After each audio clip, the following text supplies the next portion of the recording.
this is Lindsay here, and I am going to have a financial class for our 4 kids here, Isaac, James, Grace, and Mercy.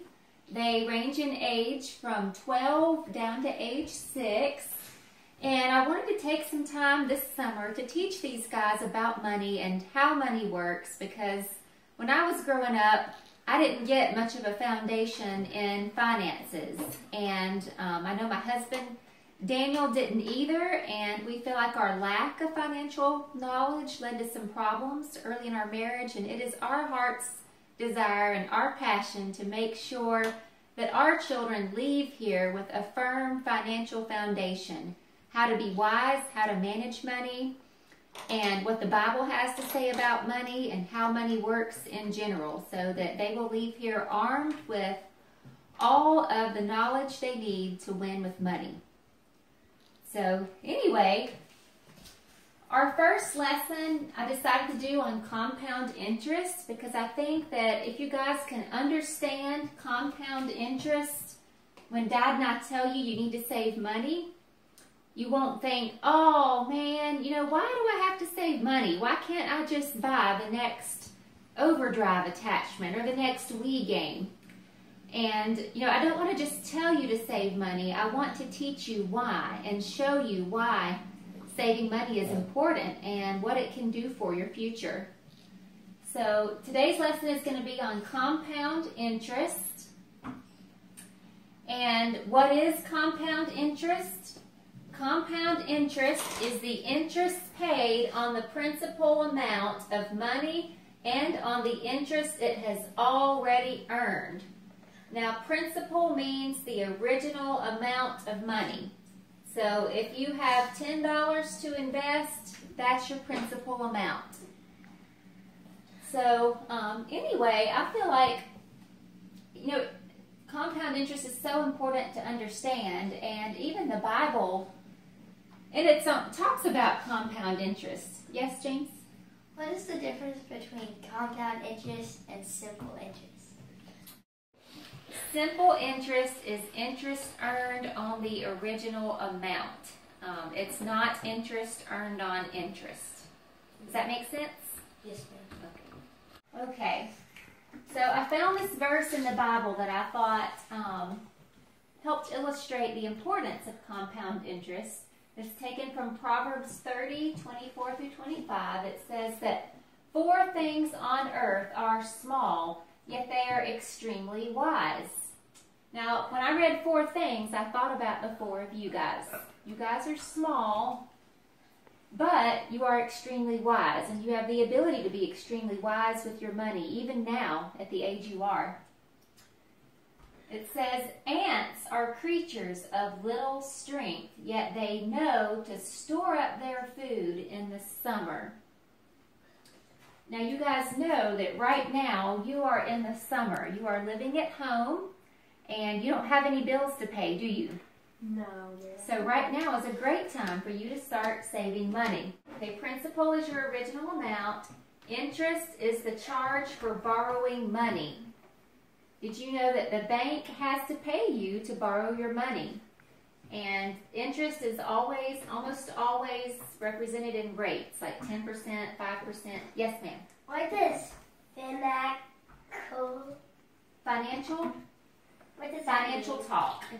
It means these are words to know when you're talking finances. So, and rate is a fixed price paid or charged for something. So when somebody is talking about interest rate, they're basically talking about the price of borrowing your money. Or the price you are paying, God forbid, if you borrow money. Yes? What does interest rate mean? Interest is the charge for borrowing money, and rate is the price charged for borrowing your money. So that's what it means. Now, to illustrate what compound interest is, I thought it would be a good idea if we used you guys, and I chose Mercy because Mercy had $1 on Tuesday, right? Do you want to come up here and tell us about Tuesday, Mercy, and what you did with your $1? Mm-hmm. We went to the community college on Tuesday, right? To sign up for one of Mommy's college classes. When you were at the community college, what did you bring with you? $1. And what did you do with that dollar at the community college? Spend it on Doritos. You spent a whole dollar on Doritos? Okay, did you think that was a wise decision with your dollar? Why not? Because. Well, why was it not a wise decision? Because there's like not much Doritos. You didn't get much for your money?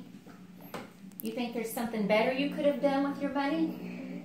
Okay, well, let's talk about what might have happened to your dollar if we invested it in the stock market at 10%. Okay, so if Mercy had chosen not to buy the bag of Doritos and instead invested her dollar in the stock market at a 10% interest rate, which that's just a hypothetical rate, stock market, rates would be all over the place.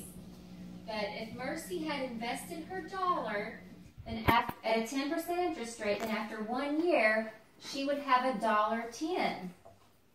And then, because of compound interest, she would earn interest not on 10%, not on just $1, but on $1.10. So after 2 years, Mercy would have $1.21.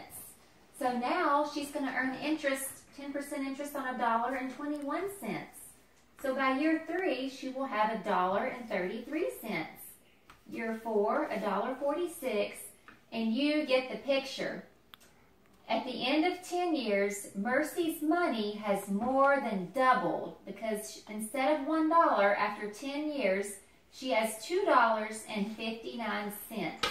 So that means Mercy's money has grown by 259%. And that doesn't sound like a lot on $1, but if that was $10, then she would have $25.90. Or if that was $100, she would have $259. Right, so that was just one little decision to eat a bag of chips. And that doesn't mean that we should never enjoy a snack again. But do you see what can happen according to the choices that we make with our money? Do you see why it's important to heavily weigh each decision before spending any money that you have? Because who does our money belong to? God. God, that's right. We are managing God's money. And Warren Buffett, who knows who Warren Buffett is? Okay, James?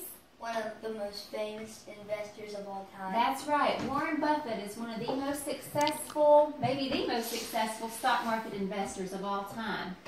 And he was always very wise with his money. And one of his quotes that I found was, "Someone is sitting in the shade today because someone planted a tree a long time ago." So if you invest your money now, you think you could be sitting in the shade one day financially? And what about your children? You think it will affect your children and the generations to come? Yes. Because Daddy and I could work hard all our lives and not train you guys how to handle your money, and everything that we worked for could be gone in one generation. So we feel like it is so important that you guys learn how to handle money and then pass that legacy on to your children, and then they pass it on to theirs, so that future generations of the rich family can sit in the shade.